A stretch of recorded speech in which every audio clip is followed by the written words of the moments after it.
Wow,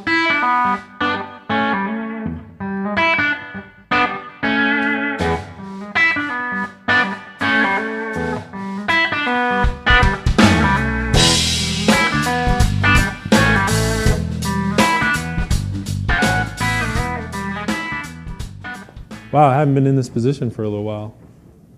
In fact, I didn't know if I was going to make it. I've been feeling kind of sick this week, but anyway. Maybe because I was sick, I kind of changed around what I was going to talk about. I think I was a little depressed because I was sick and I was introspective, and I was saying, you know, I think it's going to be almost 7 years I've been in the Ruby community, and I got some interesting stories to share. Plus, there's like enough water under the bridge since I left some of my previous employers, so I think I can dish some dirt. So that says, has it been 7 years already? Because it's been 7 years since I first touched some Ruby. But I'm going to go even further back to begin with, to 1995. And I'm going to tell you all a story that I don't think I've ever told in public before. This is a story that basically established my hacker credentials and put me on the career track that I am in now. However, you're going to realize in a second why I've never told it in public. So I came into work, and I was feeling a little nervous on account of some activities that had happened the night before. I was working at a shipbroker company. It's a company that basically leased ocean vessels and sent them all around the world for bulk cargo. And I liked playing with the computers at our firm. I didn't have any right to play with them. I was just a clerk. But it was a Clipper-based PC system, and all the source code was on the computers. And I didn't have a very large amount of respect for our programmers. There were some Canadian guys, French from Montreal, and they were kind of, I don't know, I'd say dumb. They did things like, for instance, use the same configurations for all of their clients. I had figured that out the night before this day in question. And I was home, and I was saying, you know, I bet you these guys are dumb enough to have used the same security credentials for some of the other shipbrokering companies in our area. So I went to the phone listing, and I found the phone listings for one of our competitors. And I caused my computer to dial into their system.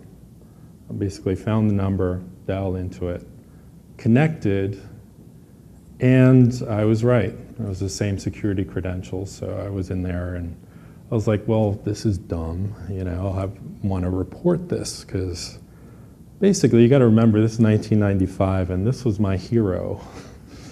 Anyone recognize Crash Override from hackers? Really enamored of Crash Override, and even more enamored of her. So, you know, I was like, okay, I'm going to get in here. And all of a sudden on my terminal, I see someone type, "Who is this?"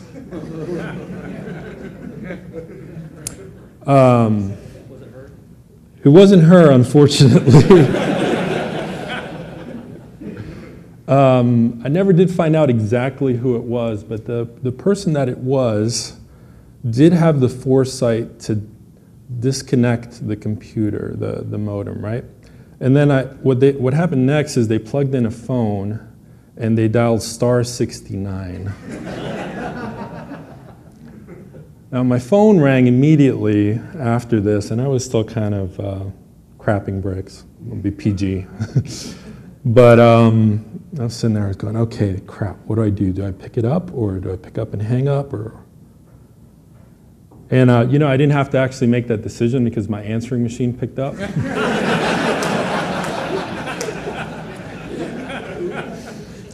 And my answering machine said something along the lines of, Hey, you've reached Obed Fernandez. Please leave a message. Needless to say, there's not too many Obed Fernandezes in the shipbrokering industry, which has maybe 200 people in the whole US. So they knew exactly who it was. So anyway, next day I come in and my boss is pretty upset because he got a phone call from the police that they were coming over to pick me up. And here's where the story gets kind of interesting and kind of funny. So the competitor that I dialed into was literally right across the street. If anyone's familiar with Englewood Cliffs, New Jersey, it's like right across from Manhattan. There was a high concentration of shipbrokering agencies there. And unfortunately, the one that I had dialed into was the one that my boss had left a couple of years prior and started a competing agency right across the street. So needless to say, they didn't like us very much. And then when they figured out what was going on, they got very upset. However, since it was right across the street within the perimeter of Englewood Cliffs, New Jersey, even though it was a state law that supposedly had been transgressed, the local jurisdiction was the municipal court of Englewood Cliffs, New Jersey. Englewood Cliffs is not a big town by any measure. It's kind of a suburban enclave with very rich folks, and the judge there pretty much hears nothing but traffic violations all day. So anyway, I have to appear in court, and there's a prosecutor that's quite interested in prosecuting this thing because he'd never had something like this before. And I'm pleading didn't mean anything, I was just testing security and all this stuff, and just, really panicking and everything.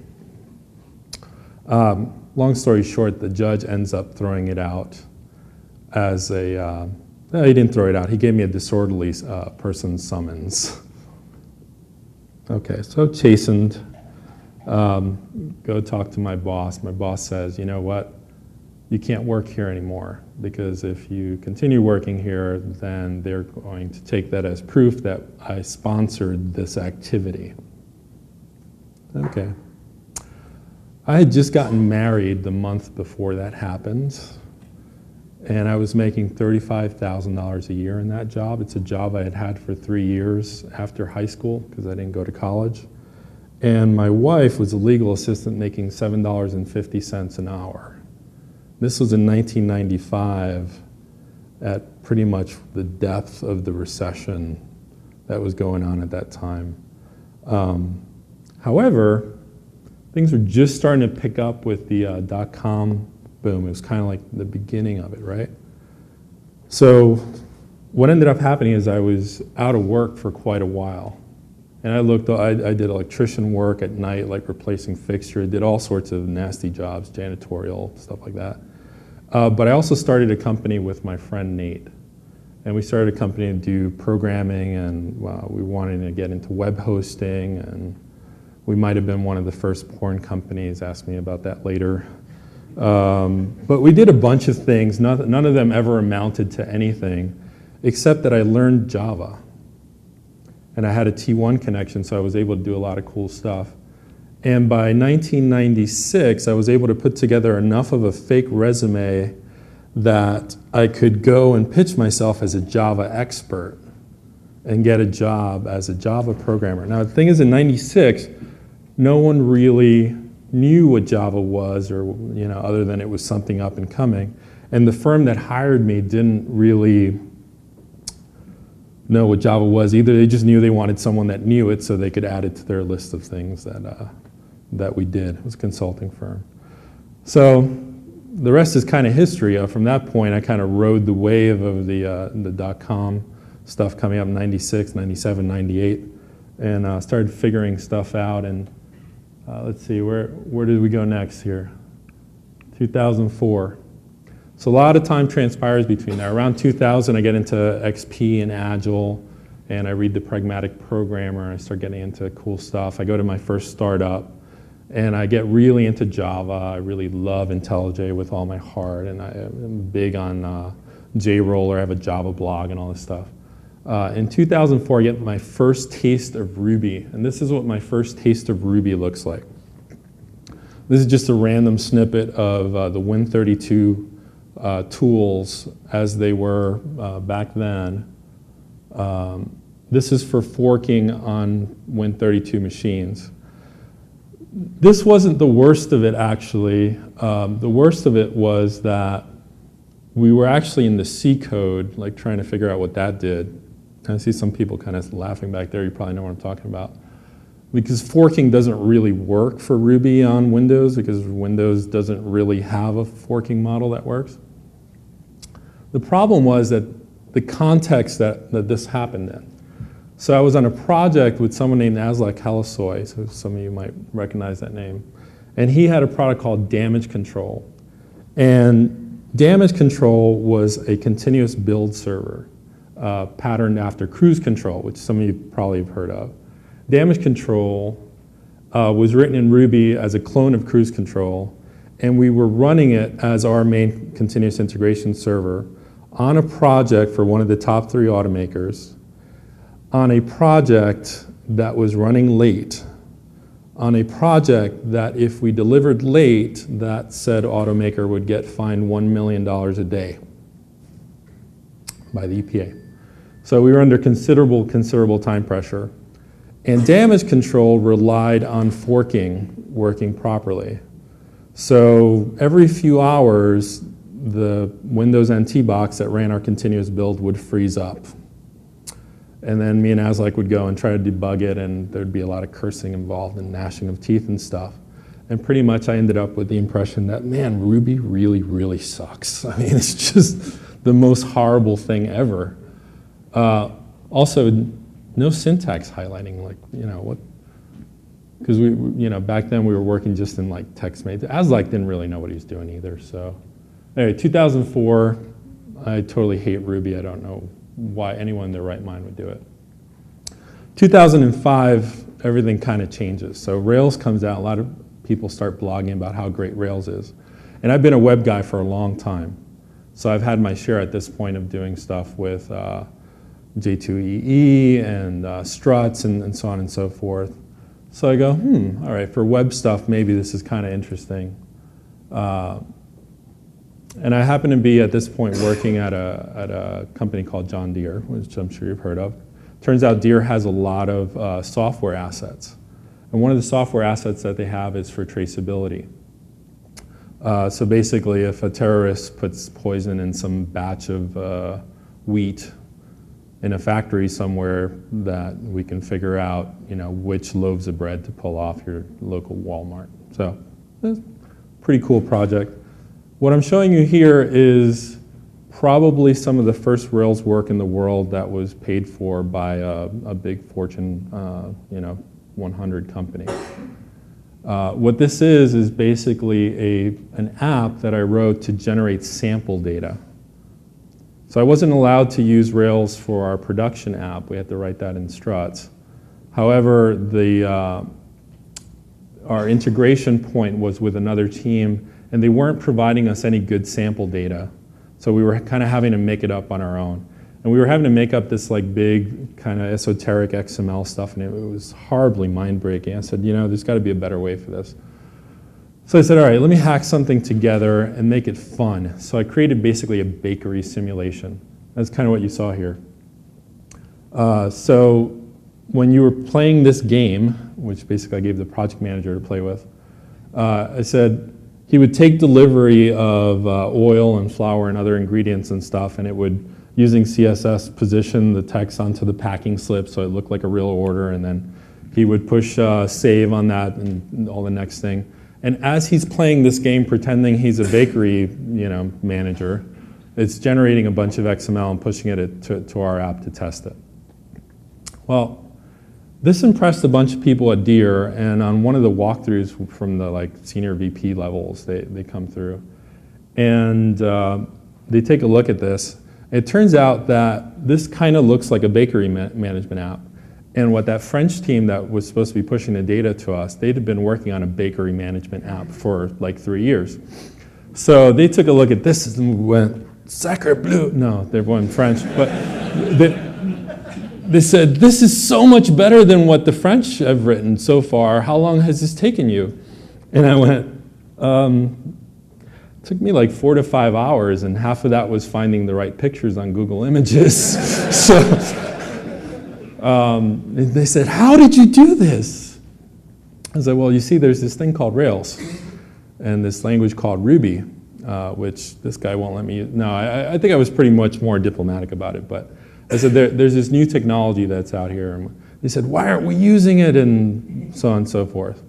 And I went back, I did a little bit of research on my files to figure out how long it took. This was in April of 2005. And we actually got permission from the director level person to switch over to doing the main app that we were working on in Rails by October. And the reason that it took so long is because he had it in his head, if I remember correctly, that the data center that we had to use internally at Deere would not support Ruby. They would only support Java or .NET. So I was like, you know, let's just host it somewhere else. No, we can't host it somewhere else. All right. Well, after pushing and pushing and pushing, it turns out the data center runs all sorts of stuff, including PHP. They just give you essentially a VPS. So they said, you manage it, and you can have whatever hardware you want. So at that point, everything was good. So 2005, kind of bending the rules. Incidentally, we were having so much fun with Rails at this point. I mean, this is basically honeymoon period for everyone that got started in that area, right? In that time frame. We were essentially writing the main app that we were supposed to be writing in Java. We were doing Java during the day and then spending the last couple hours before we went home writing the same thing in Rails just to see kind of how it compared.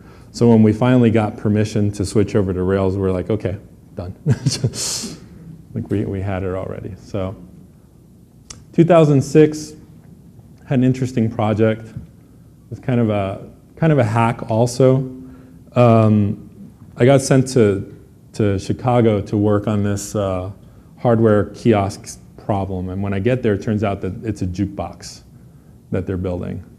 And they needed to put the guts of it into a Dell toaster. Anyone remember the Dell toasters? Those were like the little Dell PCs that were kind of about that big. And so, and they were trying to run like a full J2E stack on it in Oracle. I'm like, what the heck are you doing here? And I said, why are you trying to use Oracle, first of all? They said, well, because we want to sell the company to other people at some point, and you know, we were told it's the best database to use. So it's like, oh my goodness. All right, so this is a do-over from start. All right, so we're going to use all open source. We're going to use lighter weight technologies here. And their biggest problem was that this needed to be a very graphical thing. Think of a jukebox. Think of the kind of interface that you use to pick the songs and whatnot. It needed to be very graphical, but we didn't have people versant in rich client graphical stuff like that. Like the extent of our knowledge for Java Swing was making gray boxes, you know, gray rectangles and whatnot. So I said, you know what we do know how to do this way is web. You know, we can get a web designer to do this for us lickety-split. So how about we write the whole front end for the jukebox and the front end for these displays that are going to be in the bar in HTML? Like, what's to prevent us from running it in Firefox full screen mode or something? And no one could come up with a viable objection. So we ended up writing that jukebox using Ruby on Rails.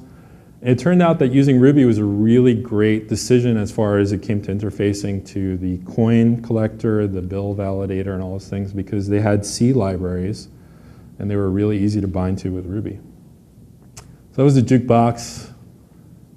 And then I went to a project that ended up defining kind of this era for me. And Evan kind of alluded to the fact that I worked on DSLs, Ruby DSLs. So back in 2006, I went to a big credit card processing bank, again, Fortune 100, very big company, handling, I think, 20 to 30 million credit card accounts at the time. These were the branded credit cards, so not like a bank credit card, but like your BP credit card or Amway or Airtran, you know, those sorts of things. So what we needed was this doesn't show that. This is kind of a sanitized version of the sort of thing I'm about to talk about. Essentially, at that company, they had a big problem. The problem was that they were very, very successful. So they were bringing on these partnerships really, really quickly. And the piece of software that calculated how much money they had to share to the partners was one honkin' big Oracle PL SQL stored procedure that they updated every time that they added a new client, basically inserting additional rules. And only one person understood how the thing worked. And it was only allowed to be rolled out to production once a month. And they had basically a 36-hour window, which was the time in which they were supposed to be processing this data. So there's so much data in that era that basically they can't keep like huge volumes of it around just for testing, right? So there's big limitations on this, having horrible problems. And I said, well, why don't you roll out more often and kind of be more incremental and iterative and whatnot. I said, we can't do that because of IPsec or some sort of security protocol around releases. Basically, anything that's a software release has to be reviewed by like 20 people and put through the paces, and takes like 2 weeks to get a release ready to go out. So I said, okay,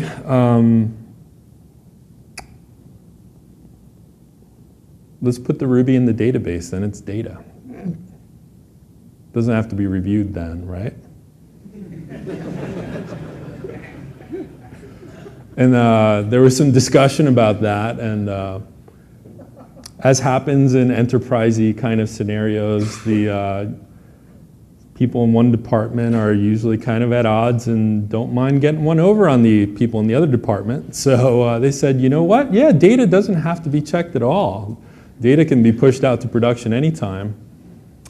So I said, okay, we're in business now. All right, so what do these new contracts look like that you're trying to roll out multiple times a month? And I said, well, they look like this. This is how you compensate based on this criteria, boom, boom, boom, boom, boom. I said, all right. And using tools similar to the ones that Evan was showing there, we just sat down with the financial analyst that was responsible for handling these contracts and said, how do we write a version of this in Ruby? And that's all we did, boom. Just write Ruby code regardless of what the implementation was in the back. And we just kept iterating on that until it accurately reflected the contracts that they were trying to bring on board to the system very quickly. And then we used that code and we wrote multiple back-end contexts for it. So to give you an example, the main report generation, it didn't execute in Ruby. It would be way too slow to load tens of millions of rows into Ruby objects and calculate them. So we took this and we executed it in a context that generated insert statements for the SQL, basically insert selects. So you run this and boom, it generates a whole big mess of SQL code. And then you run that and that generates a bunch of result rows in a table, and then you check it and you see what the result is, and it worked. Client happy. 3-month project, very successful project. They ended up doing other DSL stuff down the road even after I moved on. So the lesson there is that DSL stuff in Ruby, putting code in the database and kind of blurring those distinctions, to me it was a hack. I think it was probably one of the greatest hacks in my career, so far. It was basically taking something that was completely unobvious to all the traditional folks in that department. Say, look, you have a problem here where you're trying to roll out this stuff that you've been treating as code. Stop treating it as code. Treat it as data and see what happens. And of course, before you think I'm completely mad, you do put this through its paces in terms of QA and workflow and security and so on. You just do it at a level that they could actually get it out on time. So 2007 to the present, well, I forgot I had notes.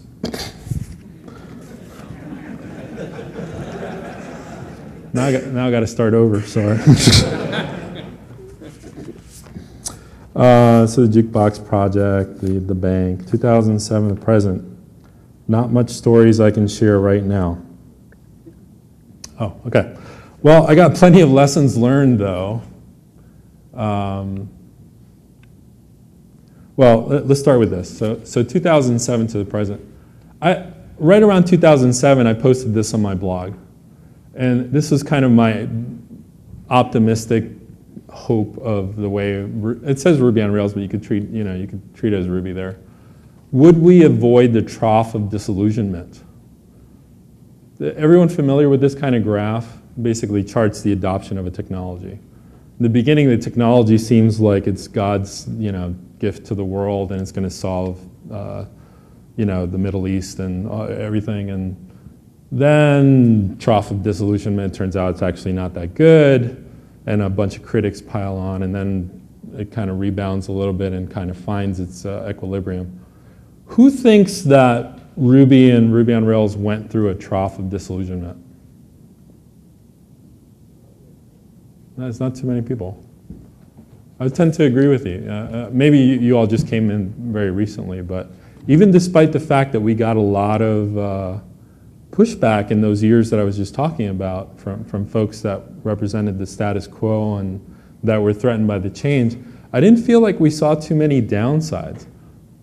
Some of the biggest criticisms that were essentially valid criticisms probably had to do with scaling to massive traffic. So we caught a lot of criticism over Twitter. But you know what? I was on site at Twitter in the early days, and I saw some of the early code that they did, and there was a lot of spaghetti code, and there was a lot of reasons why they had to re-implement type checking in their code and things like that. And anyway, who cares? So when you get to the level that they're getting to with that amount of traffic, so use the right tool for the job. Write an assembler if you need to. You have the people now to do it, right? You have the money now to do it. I never felt that those were valid criticisms. For most of us that were really getting a lot out of this technology, I don't feel like we ever went down too far into that trough. In fact, if anything, what I'm kind of drawing to with this talk is kind of that sloping off there. The only thing it's meant for me is maybe a little bit of boredom. Like, okay, it's cool, it works. What's next? What's the next big thing? Like, what changes? What completely upturns the existing, status quo? What gets people angry again? What gets people calling me names on my blog and me calling them names on my blog and stuff like that? I want to get excited again. But these are some of the big lessons that I've learned over Ruby or using Ruby. And the first one is someone that we kind of get told all the time is that premature optimization is the root of all evil. And premature optimization here, I'm not only talking about performance, I'm not only talking about scalability, I'm not only talking about writing code that executes quickly or that's efficient. I'm also talking about things like design. I'm also talking about features. I'm also talking about tests. If optimizations are not strictly about speed, if optimizations is about writing the best code, if optimization means writing code that is optimal in its adherence to its specification, is writing code with that amount of attention to detail as to whether it's correct, premature optimization. And I'm arguing today that there are cases, especially in startup businesses, where it is improper to put a lot of test coverage and a lot of energy into making sure that your implementation is faithful to a spec.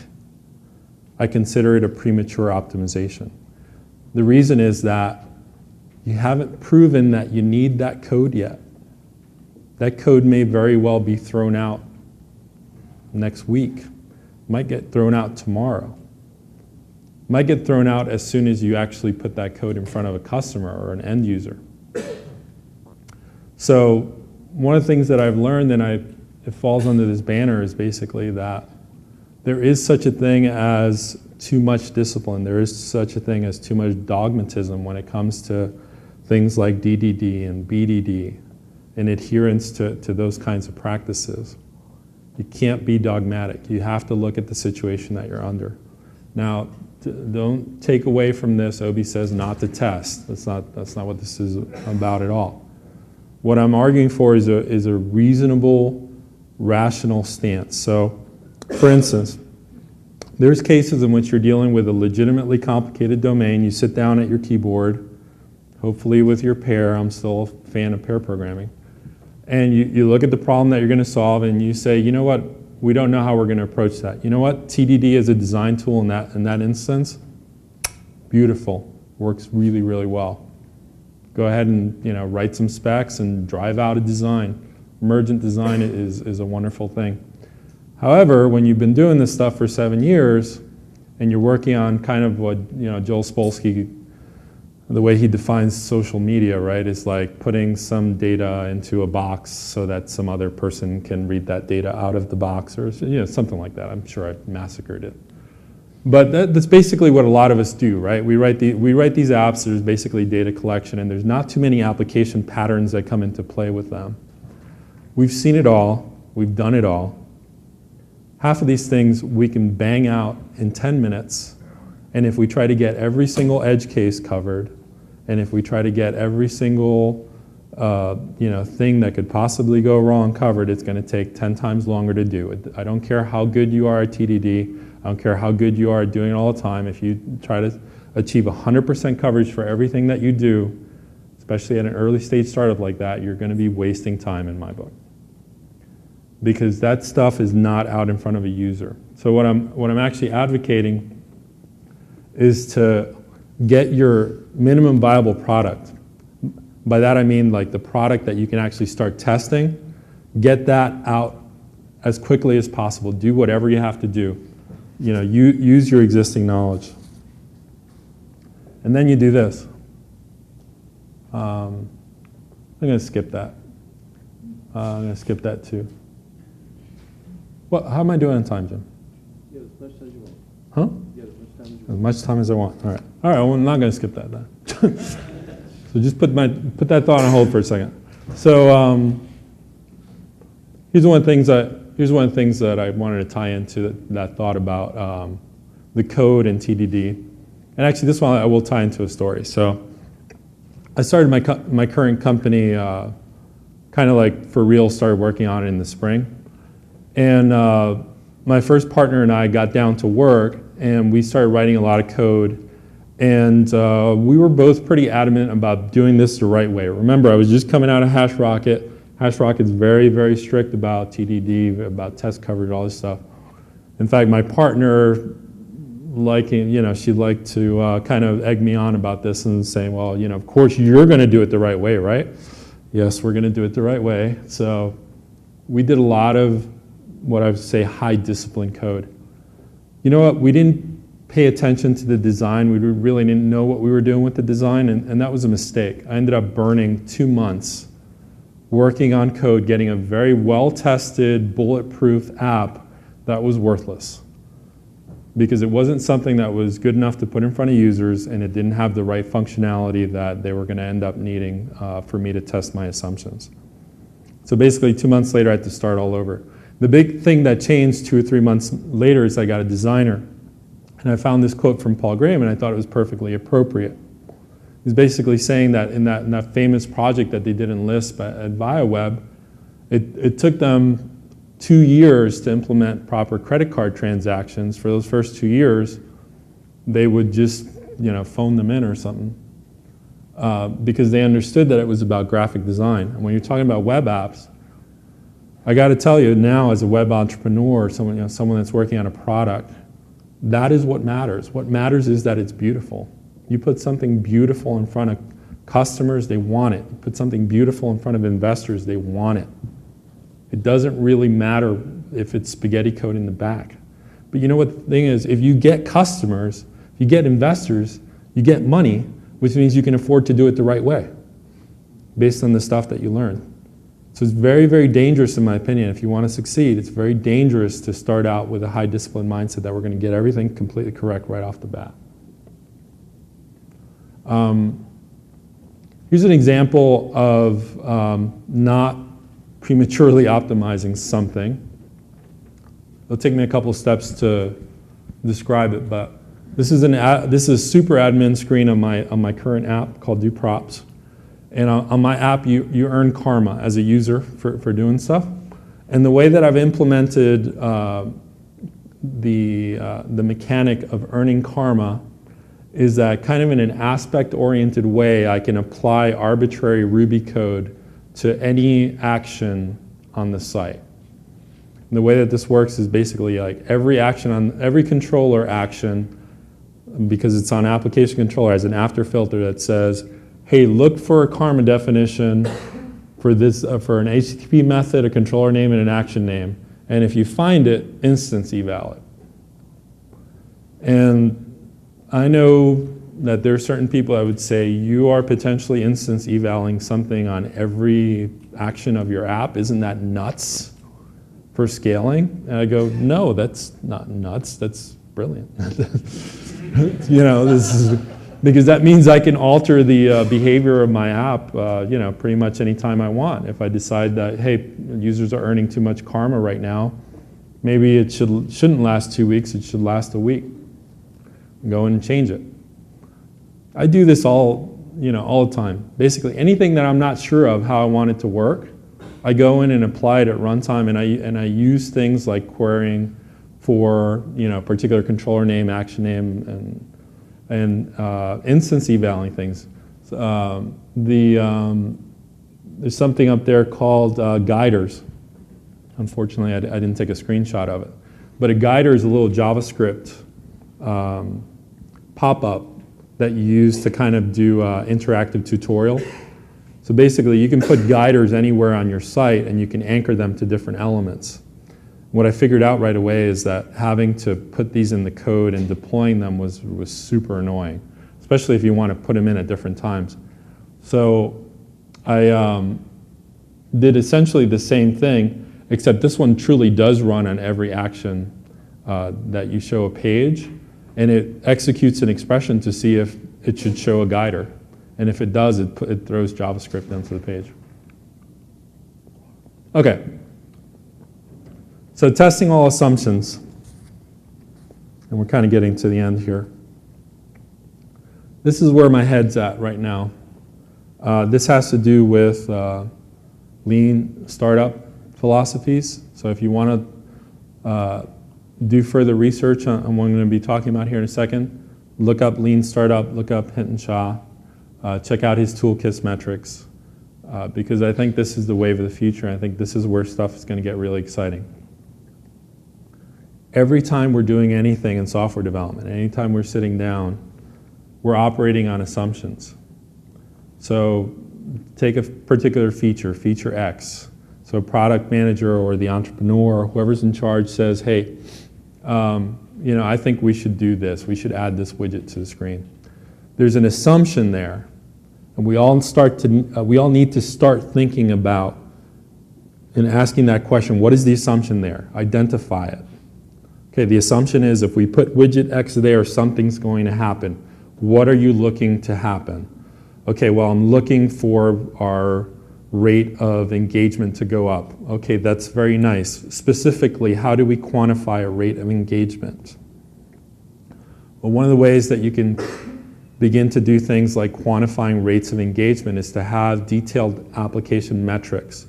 So for instance, does this have a pointer? No. On the second box there, it says 11 hours. Average time to complete nomination form. So that's basically how long it's taking for one of my users to fill out a prop nomination after having hit the dashboard.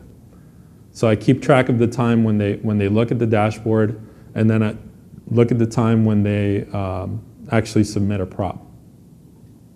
Never mind what the things mean, but the point is I'm logging 2 actions, and it's 11 hours. So if I'm going to introduce something to my app because I want it to increase engagement, I'm going to pick one of these metrics. I'm going to say, okay, this is going to increase this metric by cutting down that time to 7 hours. And that's going to yield more engagement, which means I'm going to be able to make more money in this way, X way, whatever it is. That's all well and good, and you kind of, yeah, okay, that's boring. Here's where I think it can start to get not boring, and where I think there's fodder for all of you guys to get a head start on doing the next cucumber and the next pivotal tracker and the next big blockbuster tools. Tie this into the tools that the developers use. I want the developers to be thinking about these metrics. I don't want this to only be in the domain of the product analyst or the guy who does the metrics. The guy that does the metrics needs to be the developer. Just like 10 years ago, I would have been saying the guy that does the testing needs to be the developer, not the QA guy. I think we're at that point now, where as developers, we need to be thinking about how does this thing that we're working on impact the bottom line? And how can I codify that assumption in my cucumber script or acceptance criteria or whatever? And then think about it. Once you have that criteria stated in your acceptance criteria for a particular feature, has your feature actually passed its acceptance criteria unless that metric improves? I would say no. But then you go, well, wait a minute. That means that you don't know if the test passed until the feature is deployed, right? I go, yep. And this is where it gets interesting. You have to basically have a way of being able to deploy features to different subsets of your user base. So that widget X that we wanted to introduce, because it's going to reduce that to 9 hours instead of 11, we're going to roll that out to a statistically significant portion of the users, and then we're going to track the performance of that metric over time. And if that succeeds, then we're going to give you a green bar, but that green bar is not going to happen for maybe a week or a month. Which means that at any given moment, you have all these kind of tests that are running, and they're just out there. And this is why I say that we need kind of a whole new set of tools and technology for this. There's things that right now we take for granted that they exist at the way that they are. Capistrano, Heroku, wow, we can get push. Oh, that's fantastic. Hey, that was interesting like 2 years ago. Okay, I don't want to have to get push. I want to hit deliver on Pivotal Tracker, and I want to have some smart entity that takes that code that it knows that I just wrote associated with that feature, and it spins up a Heroku instance with my environment specifically for that, intelligently decides which subset of my users to give this particular feature to, deploys that, does the DNS trickery or the routing trickery, sticky sessions, whatever you need to do. This could be like a whole new Heroku. This is a whole new area to explore. Whenever you have an app that has users, that are actually interacting with your app, once you get past that MVP stage to where you're doing testings, I don't think that there's any excuse anymore to have feature development or refactoring or any sort of development that doesn't have business justification. I'm on the business side nowadays, can you tell? But yeah, it opened my eyes. I haven't been on the stakeholder side. I haven't been the one fronting the money in the past. I'm humble enough to admit that. That some of my previous opinions on this have now changed because I've been spending tens of thousands of dollars of my own money over the last 6 months doing this startup project and wondering about this money. What's this money worth? Like what's it going to? And figuring out, hell, we have the technology, we just haven't put the effort into figuring this thing out. I call it the next big leap. Because I think that there's going to come a time in which, even for something like refactoring a code base because we think it's going to lead to greater velocity, we'll say, okay, well, what's the assumption for that? Okay, well, the assumption is we refactor this class, our velocity will increase by 10 points for the next 2 months. Okay, well, let's write a test for it. And your system will be smart enough to actually take the results of that refactoring, deploy it, and then run that test and tell you if you were right or not. And it would be such a better world because it would bring accountability and transparency into the work that we do. And it would tie us together with the folks that make decisions about what we work on.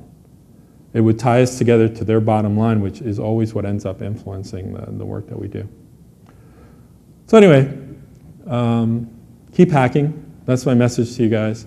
If you find this interesting, talk to me. I got lots of ideas and not enough time to work on it, so I think that there's lots of greenfield opportunities here. And I think this is the exciting next thing. You know, otherwise it's just kind of incremental development, and it just doesn't appeal to the hacker. You know? All right, thank you guys.